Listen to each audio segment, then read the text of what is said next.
Open ফোল্ডারে click করে আপনার যেখানে প্রজেক্ট আছে, যেমন আমরা করেছিলাম গতদিন এখানে চুয়াডাঙ্গা 482 482 নাম্বার ব্যাচ আপনারা এটাতে। হ্যাঁ, তো ওইখানে গিয়ে আমি এটাকে জাস্ট দেখেন, এখানে কিন্তু কিছু নাই। আপনারা বলতে পারেন যে ফাইল দেখা যাচ্ছে না, কেমনে সিলেক্ট করব? জাস্ট এই ফোল্ডারটা ওপেন করলেই হবে। এই ফোল্ডারের মধ্যে কি ফাইল আছে এটা পরে দেখতে পাবেন। দেখেন এখানে আমাদের ফাইলটা চলে আসছে। ওকে, কালকে আমি একটু অন্য কাজ করেছিলাম এখানে। আচ্ছা, আমি এটা ব্যাকআপ নিয়ে নিচ্ছি একটা। ওকে, আমাদের ফাঁকা পেজ, এই যে দেখেন আমাদের এখানে index.html টা ফাঁকা রাখা আছে।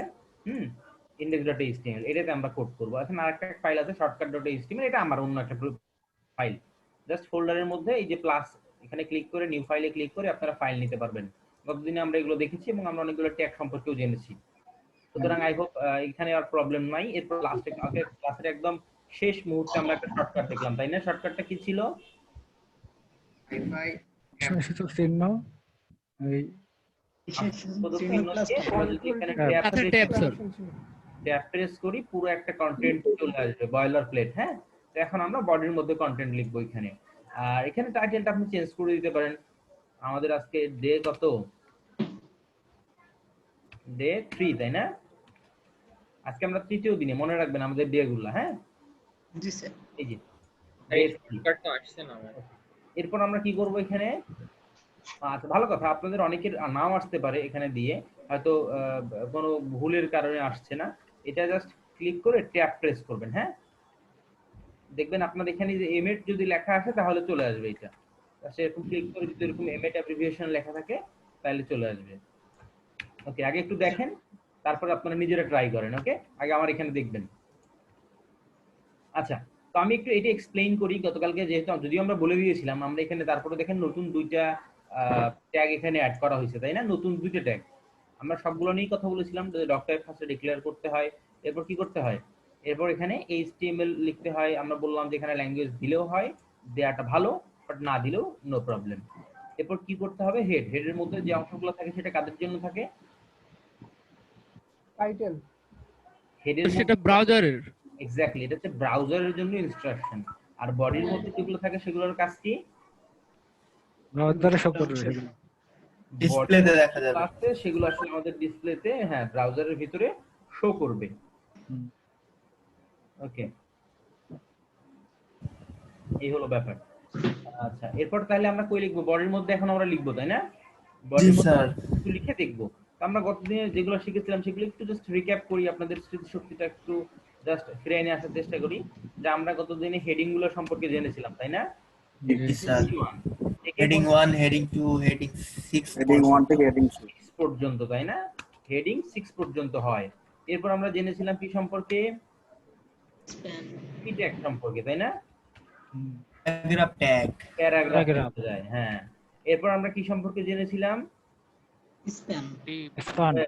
এটা আলোচনা করার পর আমরা আলোচনা করেছিলাম ব্লক লেভেল এবং ইনলাইন এলিমেন্ট নিয়ে, তাই না? ব্লক লেভেল এলিমেন্ট কোনগুলা? Block level paragraph. Paragraph block level না, উপরে নিচে যে স্যার যেখানে স্যার লাইন ব্রেক করে স্যার উপরের লাইন থেকে নিচের লাইনে চলে আসে অটোমেটিক। নিচের লাইনে যাবে সেটা। আপনারা মনে হয় গুলাই ফেলতেছেন, যদিও আনসারটা ঠিকই ছিল, তারপর আপনারা যথেষ্ট কনফিডেন্ট না।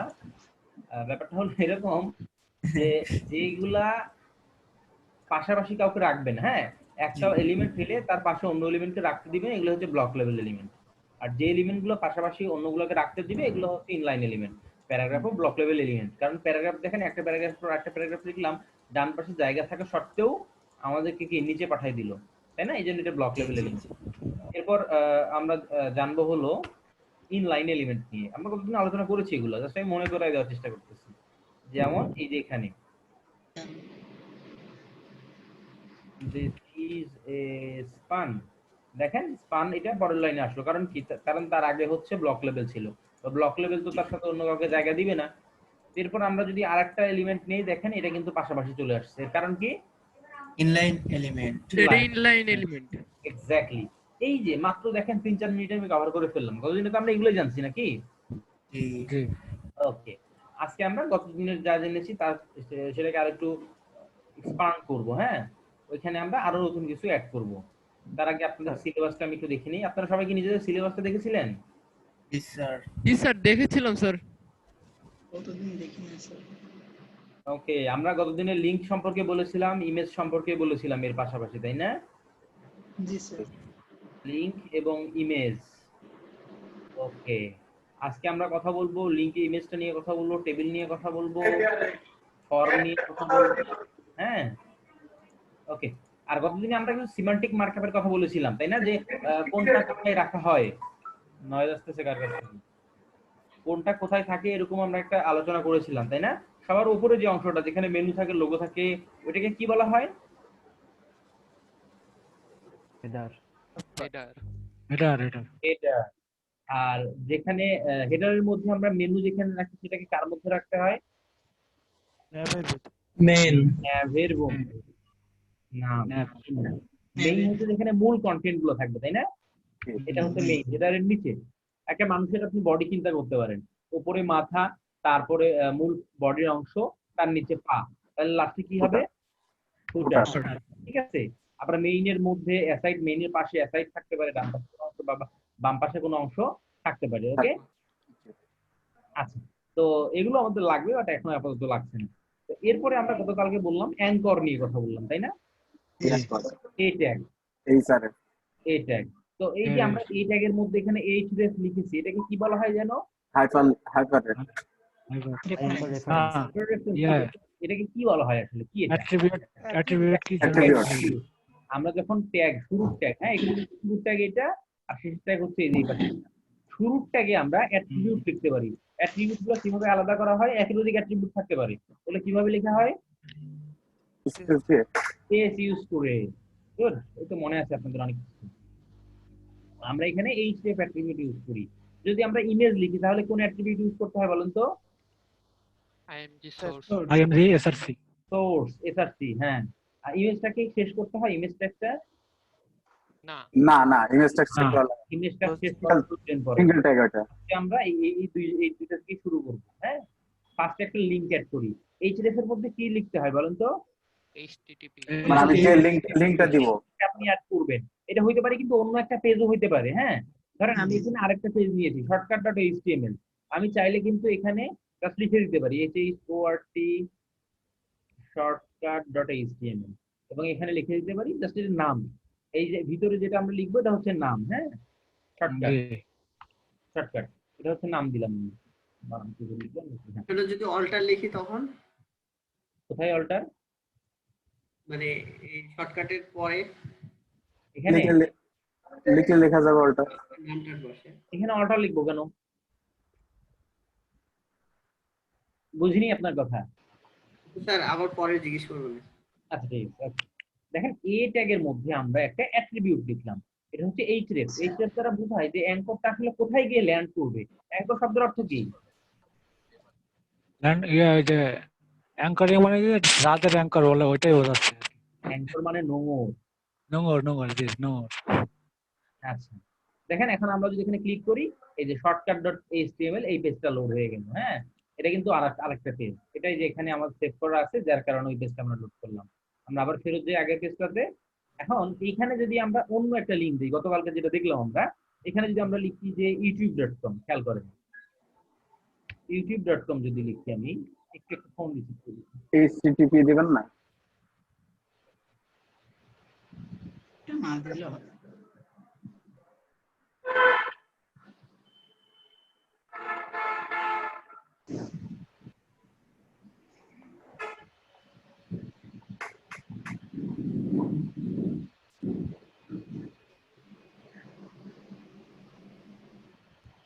ওকে, খেয়াল করেন এখানে একটা মজার বিষয় আছে এবং খুবই ইম্পর্টেন্ট বিষয় আছে। আমি যদি এটা youtube.com লিখি, তাহলে আমার ব্রাউজার কি মনে করবে জানেন? খুব ভালো করে বুঝবেন। ব্রাউজার মনে করবে আমার এই ফোল্ডারের মধ্যে youtube.com নামে একটা ফাইল আছে। আপনি একটু নিচে খেয়াল করেন, নিচের দিকে বাম পাশের কর্নারে দেখতে পাচ্ছেন কি লেখা আসছে? আমার এই লিংকটা /youtube.com, তাই না? দেখতে পাচ্ছেন? এই যে এখানে তাকাবেন, আমি যখন হোভার করব, হ্যাঁ, হোভার করব, তখন দেখেন নিচে কি লেখা আসছে? আমার অ্যাড্রেসটা 127.0.0.1:5500/youtube.com। মানে কি, সে মনে করতেছে আমার এখানে ইউটিউব নামে কোনো একটা ফাইল আছে, তাই না? কারণ আমি যখন শর্টকাটে ক্লিক করব তখন মূলত আমার এখানে নট ফাউন্ড দেখাবে, এটা কিছু নাই, এই নামে কিছু নাই, এই কারণে দেখাচ্ছে না। বুঝতে পেরেছেন? এর কারণ হলো যখন আপনি প্লেন এটা লিখবেন তখন সে বুঝতে পারবে না যে এটা একটা বাইরের অ্যাড্রেস, হ্যাঁ, এটা একটা অন্য জায়গার অ্যাড্রেস, একটা অন্য কম্পিউটারের অ্যাড্রেস, সেটা সে বুঝতে পারবে না। এই কারণে আসলে মিস্টেকটা করে। তো এখানে যেটা করতে হয় সেটা হচ্ছে HTTPS।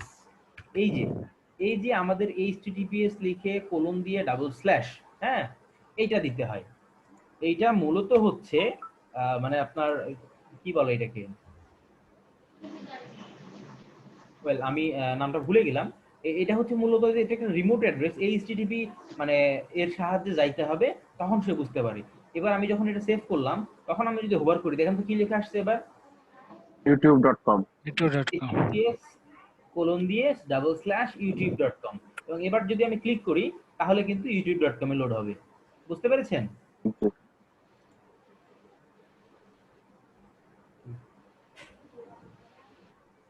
ওকে, খেয়াল করেন। তাহলে এখানে কি হলো, ইউটিউব আমরা এটা অ্যাড করতে পারলাম।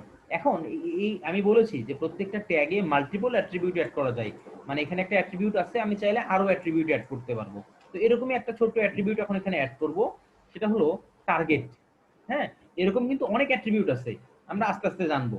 তো আপনারা জেনে রাখেন যে এই অ্যাঙ্কর ট্যাগের মধ্যে টার্গেট একটা অ্যাট্রিবিউট ইউজ করা যায়। হ্যাঁ, এই টার্গেটের মধ্যে যদি লিখে দেন ব্ল্যাঙ্ক, তখন কি হয় দেখেন, আগেরবার আমি যখন ক্লিক করলাম এই ট্যাবটাতেই আমার কিন্তু ইউটিউবটা লোড হচ্ছিল, এবার দেখেন অন্য একটা ট্যাবে ওপেন হলো। বুঝতে পারলেন?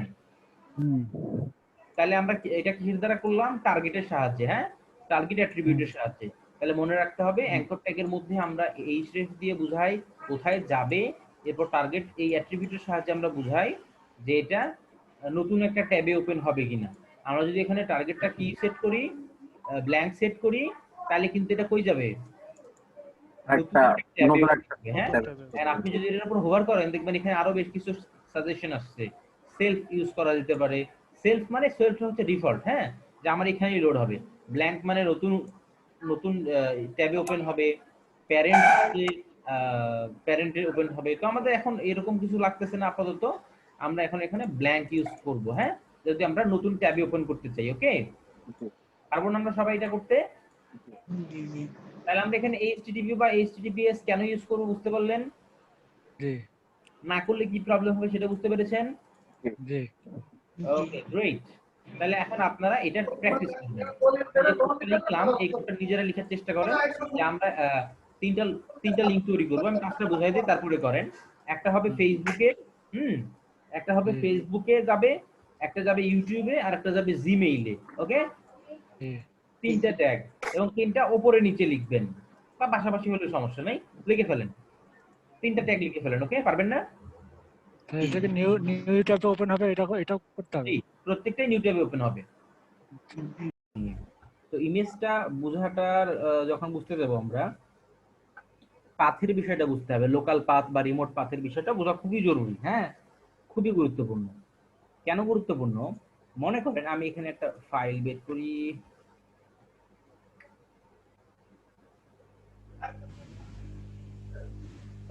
ধরেন এই যে এই ছবিটা, এই ছবিটা আমরা এখানে দেখাইতে চাই। তাহলে আমরা গতদিন যেহেতু ইমেজ ট্যাগ নিয়ে কথা বলেছিলাম, তাহলে আমরা জানি এখানে কি করতে হবে, স্ল্যাশ ইমেজ src, তাই না?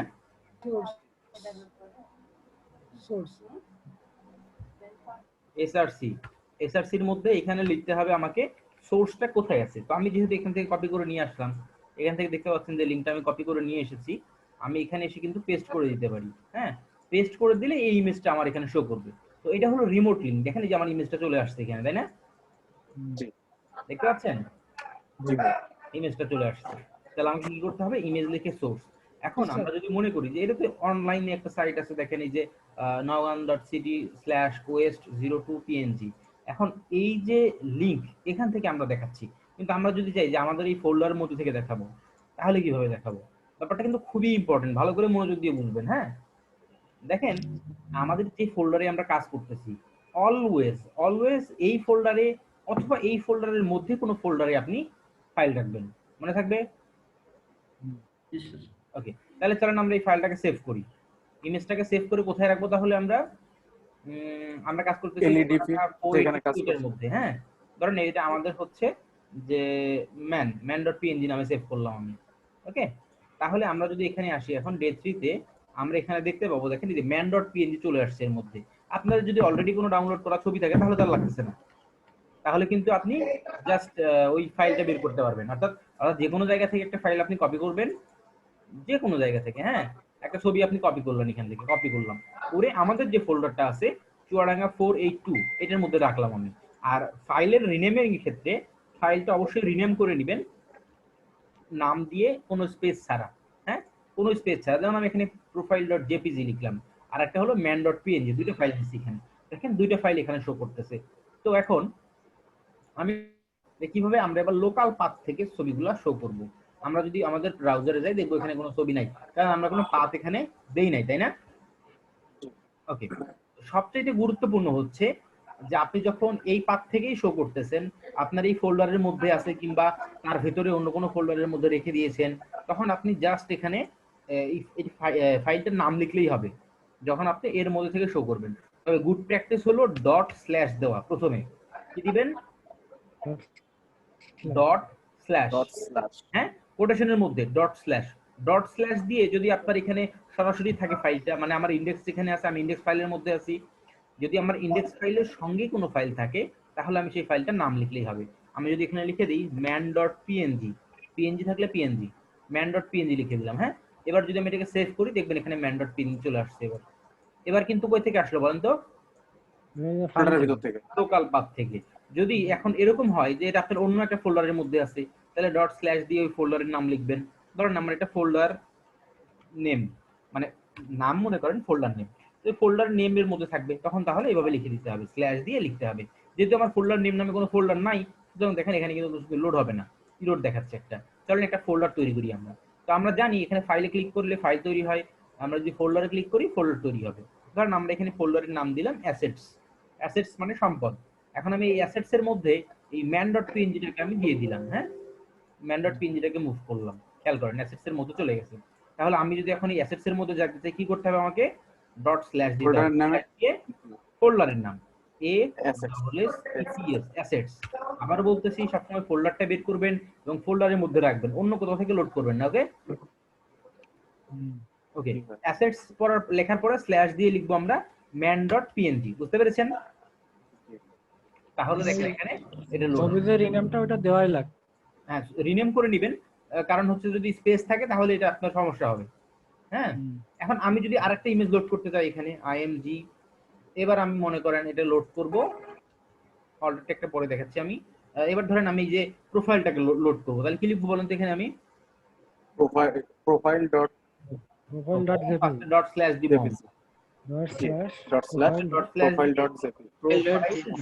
jpg, তাই না? যেহেতু এটা ফোল্ডারের মধ্যে নাই, সরাসরি আছে, আমরা সরাসরি লিখলেই চলে আসবে। এটা দেখেন এই চলে আসছে, বুঝতে পেরেছেন? ক্লিয়ার সবাই? জি স্যার। কিন্তু স্যার যখন আমরা মানে ভিতর থেকে কোনো একটা ফাইল নেব তখন? ওই যে বললাম তো অ্যাসেটস ফোল্ডারের মধ্যে আছে, তাহলে আমরা এর ভিতর থেকে লিখলাম যে dot slash assets slash man.png। Sir বলতেছিলাম মানে এই ফোল্ডার বাদে অন্য জায়গা থেকে কিভাবে? যদি আমার চুয়াডাঙ্গা 482 এই ফোল্ডারের মধ্যে থাকে, আমরা লিংক করতে পারবো অ্যাসেটস এর মধ্যে না হলেও। কিন্তু যদি আপনি বলেন যে চুয়াডাঙ্গার মধ্যেই নাই, অন্য একটা ড্রাইভে অন্য একটা ফোল্ডারে আছে, এরকম যদি বলেন, না এরকম কখনোই করবেন না, এরকম প্রয়োজন পড়বে না। জি স্যার। তাইলে লোড করা যাবে, যেহেতু আমরা জানি যে ডট অন্য ডিরেক্টরিতে যাওয়া যাবে, বাট এটা করা যাবে না। হ্যাঁ, ব্রাউজার থেকে সব ডিরেক্টরিতে কিন্তু অ্যাক্সেস করতে পারবে না। যদিও এরকম থাকে, তাহলে আমি যে ফাইল নিয়ে কাজ করছি সেই ফাইলের মধ্যে কপি করে নেব। এক্স্যাক্টলি, কপি করে নিয়ে আসবো আমরা, কপি করে নিয়ে এসে এখানে পেস্ট করে দিব, দিয়ে অ্যাসেটস সবসময় একটা ফোল্ডারের মধ্যে রাখাই গুড প্র্যাকটিস। যেমন আমি প্রোফাইলটা বাইরে রেখে দিছি, বাইরে রাখবেন না, অ্যাসেটস নামে বা ইমেজ নামে একটা ফোল্ডার তৈরি করলেন, সেই ফোল্ডারের মধ্যে আপনার ছবিগুলো রেখে দিলেন আপনি, বুঝতে পেরেছেন? এটা গুড প্র্যাকটিস। তাহলে এখন সবাই ইমেজটা নিয়ে আসতে পারেন কিনা দেখেন তো, লোকাল থেকে। ওকে, চেষ্টা করেন, দেখেন লোকাল থেকে আপনারা লোড করতে পারেন কিনা। এই ডট স্ল্যাশটা মনে রাখবেন, ডট স্ল্যাশ না দিলেও আসতো, কিন্তু এটা দেওয়া ভালো প্র্যাকটিস। আমরা এখন জানবো টেবিল সম্পর্কে। টেবিল আপনারা যারা মাইক্রোসফট ওয়ার্ড তো মনে হয় সবাই ফ্যামিলিয়ার, তাই না? মাইক্রোসফট ওয়ার্ডের সঙ্গে জি স্যার। জি স্যার। ওয়ার্ডে আপনারা টেবিল তৈরি করতে পারেন না? জি স্যার। জি স্যার। HTML এও সেরকমই টেবিল তৈরি করা যায়। তবে এখানে ব্যাপারটা আমরা ট্যাগ দিয়ে করতেছি যেহেতু এরকম TABLE টেবিল। হ্যাঁ, দেখেন টেবিল অন্য ট্যাগের মতোই শুরু শেষ আছে, তবে টেবিলের যেহেতু বেশি অনেকগুলো অংশ আছে, তাই না? টেবিলের তো অনেক অংশ থাকে, তাই না? জি স্যার। যেমন ধরেন আমি যদি একটা টেবিল এখানে আঁকার চেষ্টা করি, দেখবেন একটা টেবিলে এরকম কয়েকটা পার্ট থাকে। টেবিলে উপরে হচ্ছে নাম, রো গুলার নাম, কলাম গুলার নাম থাকে, তাই না? তারপর এরকম করে কলাম আকারে থাকে। কলাম আর রো। জি, কলাম আর রো থাকে। আমি এমনিতেই দুইটা দিয়ে দিই, তাহলে তাড়াতাড়ি হয়ে যাবে। জি, এরকম। তো এখন এই যে এই পুরাটা কি টেবিল, তাই না?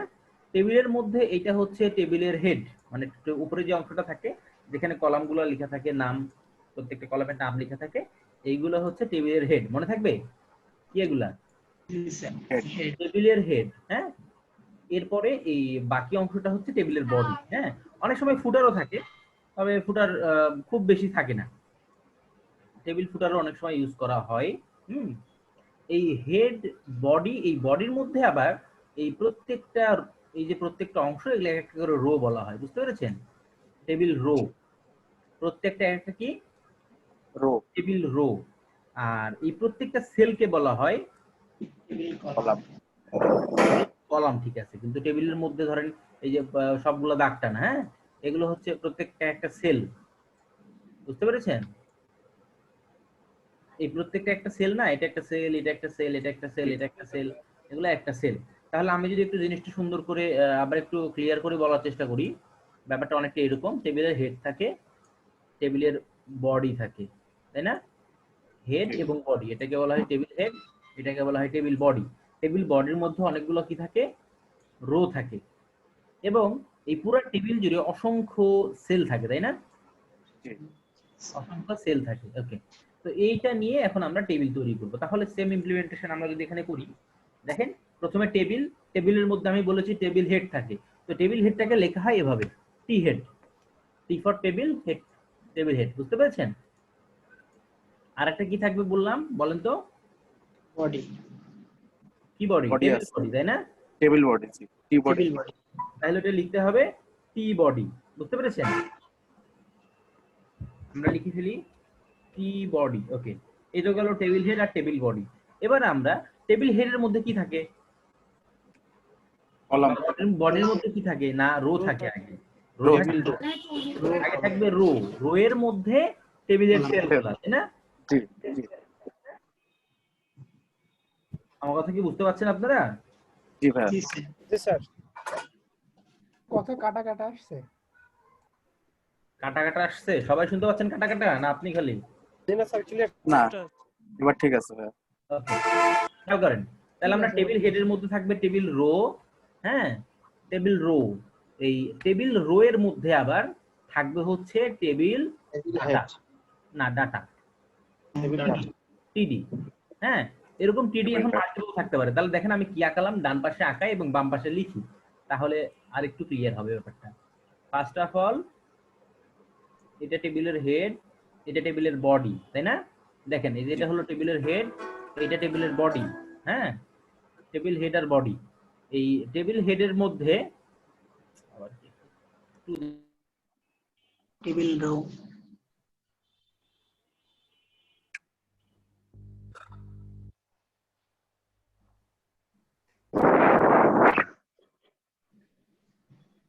শোনা যাচ্ছে না স্যার। স্যার শোনা যায় না তো?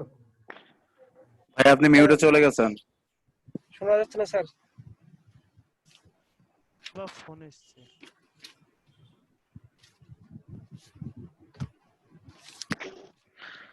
স্যার শোনা যায় না তো? ওয়েট। অর্থাৎ আমি আরেকবার একটু রিক্যাপ করি, শোনেন আমার কথাটা ভালো করে মনোযোগ দিয়ে শোনেন। আমাদের টেবিল হবে, টেবিলের উপরের অংশ হচ্ছে টেবিল হেড এবং নিচের অংশে টেবিল বডি। তবে অনেক সময় টেবিল হেডও লাগে না, বডিও লাগে না, শুধু টিয়ার দিয়ে লিখা থাকে। এটা ব্যাড প্র্যাকটিস। হ্যাঁ, গুড প্র্যাকটিস হচ্ছে আপনি টেবিল দিবেন যখন, টেবিল হেডের অংশটা লিখবেন, এই যে নামগুলা, আর বডিতে আপনি কন্টেন্ট লিখবেন। এবং প্রত্যেকটা টিআর এর মধ্যে থাকবে। হেডে সাধারণত একটাই থাকে, হ্যাঁ, টিআর একটাই থাকবে। এবং টিআর এর মধ্যে এটা আমরা টিডি লিখতে পারি, আবার টিএইচ লিখতে পারি। টিএইচ লিখলে ডিফল্ট ভাবে একটু বোল্ড হবে, তবে এটা আমরা চাইলে নিজেরাও পরে বোল্ড করতে পারতাম। টিএইচ লেখাটাও ভালো। টিএইচ এর মধ্যে কলামগুলোর নাম থাকবে, এবং টি বডির মধ্যে আপনার যতগুলো রো ততগুলো টিআর এর মধ্যে প্রত্যেকটা রো এর কন্টেন্ট আপনাকে লিখতে হবে। যেমন ধরেন আমার এখানে যদি আমি কন্টেন্ট বাড়াতে চাই, একটার জায়গায় যদি আমি দুইটা করতে চাই, কপি করলাম। এখানে কপি করার একটা সহজ শর্টকাট আছে, কিন্তু পুরোটা সিলেক্ট করে কন্ট্রোল ডি চাপতে হয়, সরি পুরোটা সিলেক্ট করে কন্ট্রোল শিফট ডি চাপতে হয়, হ্যাঁ, তাহলে ডুপ্লিকেট হয়ে যায়। দেখেন এখানে দুইটা হয়ে গেছে। আর যদি আপনারা কপি করেন তাও হবে, জাস্ট কপি করে নিয়ে নিচে এসে আরেকবার পেস্ট করে দিবেন। দেখেন এখানে আমার কতগুলো রো হয়ে গেল, 1 2 3 4টা রো হয়ে গেল। কারণ কি, এই যে 1টা 2টা 3টা 4টা আমি নিছি। বুঝতে পেরেছেন টিআর? জি স্যার। আর কোনো প্রশ্ন আছে? স্যার বলতেছিলাম এক লাইন কপি করার কি কোনো শর্টকাট কি আছে? এক লাইন? জি। ওই যে জাস্ট আপনি যে লাইনটা কপি করবেন এখানে মাউসটা রেখে দিয়ে কন্ট্রোল শিফট ডি চাপলেই কপি হয়ে যাবে। মানে পুরো লাইনটা হবে? হ্যাঁ, পুরো লাইনটা হবে। জি স্যার। ওকে, তাহলে এটা একটু কমপ্লিট করে ফেলেন আপনারা। হ্যাঁ,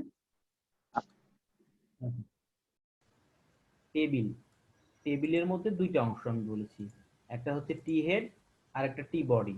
হ্যাঁ, টি হেডের মধ্যে আমার যে একটা রো থাকে সাধারণত, এই যে এই রোটা, তো এই রো এর জন্য মানে এই যে কলাম 4 যেটা আছে, এই রো এর জন্য টিআর এর মধ্যে প্রত্যেকটা ডাটা একটা করে, মানে টেবিল হেড একটা করে থাকবে। হুম, আর টি বডি হবে, টি বডির মধ্যেও যতগুলো আপনার রো হবে ততগুলো টিআর লিখতে হবে। যে আমার এখানে রো কয়টা, একটা আছে, যার কারণে আমি একটা টিআর নিছি। আমি যদি বাড়াতে চাই জাস্ট এখানে কপি করে দিলে দেখেন দুইটা হয়ে যাবে এখানে। বুঝতে পেরেছেন? এবং টিআর এর মধ্যে টিডি গুলো থাকবে। এই এখানে আরো কিছু টেকনিক্যাল ব্যাপার আছে, আমরা একদম শেষে চলে এসেছি, আজকে আর বাড়াবো না। যেমন আমরা অনেক সময় যদি আমরা এক্সেলে দেখি, মাইক্রোসফট এক্সেলে যদি আপনারা দেখেন, ওইখানে দেখবেন যে দুইটা কলাম মিলে একটা করা যায়। হ্যাঁ, এখানে দুইটা মিলায় একটা করা যায়, তাই না? এই যে দুইটা মিলায় একটা করা যায়। তো এরকম আমরা এটার মধ্যেও করতে পারি। তো এই বিষয়গুলো আমরা আগামী দিনে আবার দেখব। জি বলেন। এটা ফর্ম বলছি স্যার, এই যে ডুপ্লিকেটের শর্টকাট কোনটা? ওয়েল, সাধারণত ভাবে আমি বলি কপি করে পেস্ট করবেন, আর একটা শর্টকাট আছে কন্ট্রোল শিফট ডি। কিন্তু ভাই এটা হচ্ছে না, আমি এটা দেখলাম। কন্ট্রোল জি তে হচ্ছে না? না, কন্ট্রোল ডি না, কন্ট্রোল শিফট ডি হচ্ছে না। না ভাই, আমি এর আগেও দেখছিলাম, এর জন্য কপি করে পেস্ট। দাঁড়ান আমি দেখি। অল্টা ডিসাবস্ক্রাইব হতে পারে। হচ্ছে না ভাই কন্ট্রোল শিফট দিতে। আচ্ছা, এটা একটা এক্সটেনশন লাগবে, তাহলে হবে। হ্যাঁ, এক্সটেনশনটার নাম হচ্ছে সাবলাইম টেক্সট কিম্যাপ। হ্যাঁ, সাবলাইম টেক্সট কিম্যাপ। আপনারা যদি এক্সটেনশন প্যানেলে যান, গিয়ে যদি সাবলাইম লিখে সার্চ করেন, এটা পেয়ে যাবেন। এটা ইনস্টল করে নেন, তাইলেই হবে। ওকে, সাবলাইমের সঙ্গে আরেকটা এক্সটেনশন আপনারা ইনস্টল করবেন, এটার নাম হচ্ছে প্রিটিফাই, প্রিটিআর। হ্যাঁ, প্রিটিআর ইনস্টল করে নিন। এটা একটা খুব সুন্দর স্নিপেট, যেটা আপনাদেরকে ক্লিন কোড লিখতে সহায়তা করবে। তো এটা এখন না হলেও হবে। সাবলাইমটা আপাতত ইনস্টল দেন, খালি প্রিটিআর পরে দেখাবো। তুমি সাবলাইমটা ইনস্টল দেন, ঠিক আছে? ওকে।